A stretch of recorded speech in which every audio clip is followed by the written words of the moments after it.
Hey guys, welcome back. Today I'm going to be doing a product review on this 13 amp Delta table saw. It takes a 10-inch blade. I've used this for about 6 months and I'm going to show you guys what I found.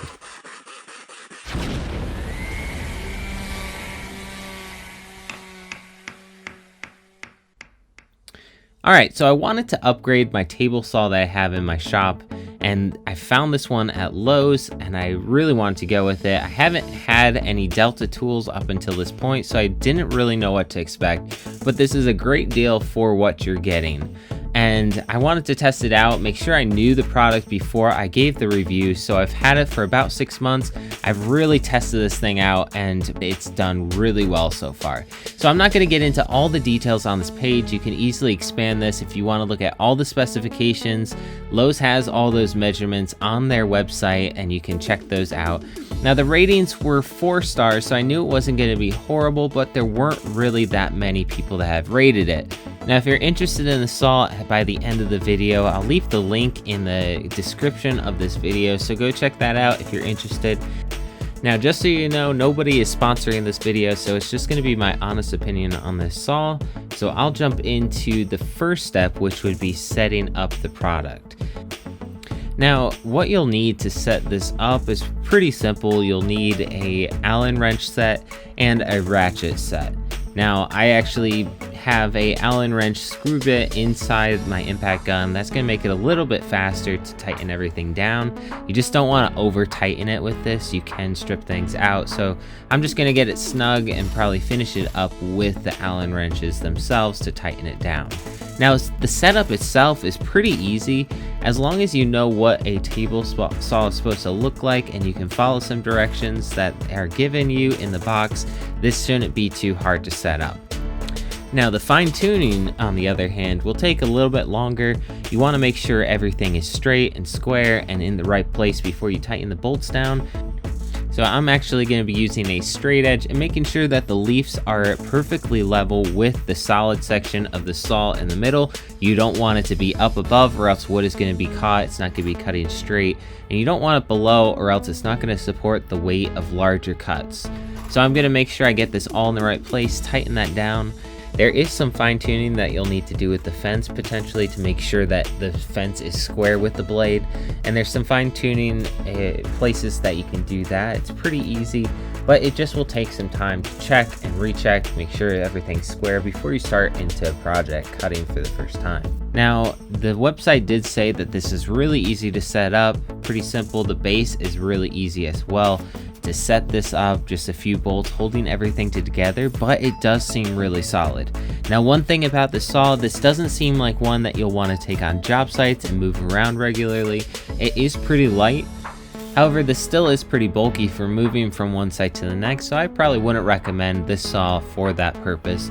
However, this does work really well for shop setups, and especially for smaller shops, this still is a fairly compact saw compared to other table saws, and it does easily move around. It's light enough. It has this really nice pedal at the bottom where you can step on that to lift up the whole saw, and it easily just wheels around the shop, which is perfect for what I need because I really don't have that much space to have a table saw permanently set up in the middle of the floor.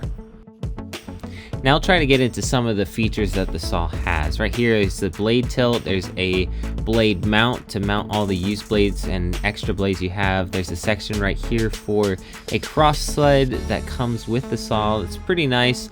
They're not super reliable, but if you need small cuts, that works pretty well.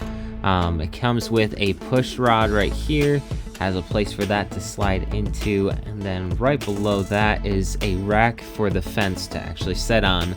If you need to take the fence off of the saw, it fits there perfectly. So everything has a place, it keeps it organized, which is really nice. Now, I've already mentioned that I've been using this for about 6 months now, and it's done great. I've used it for a ton of different projects, building vanities and cabinets, ripping down thick pieces of plywood. It works great for that. I've cut down hard oak wood and soft pine wood, cut through 2x, I've cut through 4x4s. As long as the blade can reach all the way through, it will go as high as that blade will let you. You'll be able to cut through just about anything. So it definitely has all the power it needs. I haven't had any issues with power cuts through everything. As long as you keep a nice blade on it, a sharp blade, that's for any table saw really. The sharper the blade, the better. So overall, the 15 amp motor that it has works perfectly fine for what I've needed so far in a wood shop. Now, one thing that I'm not really a huge fan of is the blade guard. And now I know every table saw comes with one of these, so it's not really this specific table saw, but I don't really like these blade guards. Now, it keeps your hand safe. However, it does hinder how narrow of a cut you can make. It doesn't go any lower than 1 1/8 inches, and it really limits the depth of a cut that you can make through the wood. So I use this when I can, but most of the time I take it off to make narrow cuts as well as deep cuts. This is easily taken off and put back on, so you just flip that clip on the back and you can lift it right off. So that part is really nice. It's convenient. You can take it off. Now, this is a safety feature, so I'm not recommending that you take this off. Just use your better judgment and please be safe if you're using a saw like this. Now, inside, it's really easy to get in there to change the blade as well as to clean things out and check on everything. There is this chute or box around the blade that is really nice. This is metal and it boxes in the blade so that not much dust gets out at all. I would say about 50 to 60% of the sawdust blows out the chute in the back, and if you add suction onto that, it sucks up the majority, probably 90% of the dust goes through that chute and keeps it out of the air, which is really nice. So I'll show you guys the chute in the back. Right here is where you can easily hook up a vacuum line onto this, and it'll suck all the sawdust out of the saw and into the vacuum to filter the air so you're not breathing it. So that design's really nice. I like that a lot. Especially if you have a small shop, this is a really important feature to have in a table saw. Now you can see as I'm cutting through this solid white oak board how much sawdust is coming out of that chute even without suction. So this is perfect for a dust collection system that will suck up all of that dust, keep it out of the air, and keep your shop a lot cleaner. Now I do have a dust collection system that I'm planning on hooking up soon, but you can see there how easy it is to move this saw out of the way. With that pedal and the wheels underneath, you can easily lift it up, wheel it out of the way, and set it back down wherever you need. So that's perfect for a small shop like mine. Now, one thing I found out as I was cutting through some wood, I overexerted it, the motor tripped. It has a small fuse, a push button right here. If that does happen, just push that red button in and that should start it back up. Now, this has all the features you would expect with a table saw, with the tilting blade to 45-degree angle, as well as a wheel to adjust the height of the blade.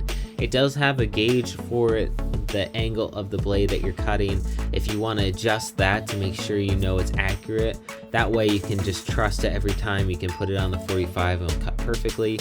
Now, as far as the depth goes, this is on the Lowe's website for the table saw, but it'll cut a 3.5-inch deep cut on this. If you need more than that, you're gonna have to get a larger blade size, a larger table saw size, but 3.5 inches is the max height that this will go.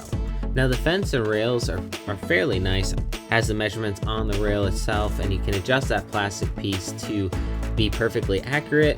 I still like to measure with the tape measure in between the fence and the blade just to double check every once in a while. But when it's accurate, you have it set perfect, you can easily do that just fine. So that just about finishes up my video. I hope this was helpful for you guys. I really don't have any red flags or concerns about this saw. It has worked really well, and it has definitely outperformed my expectations. So for the price range, I would definitely give this at least a 4.5 or even 5 out of 5 stars. Now don't forget to like, comment, and subscribe, and I'll see you guys in the next one.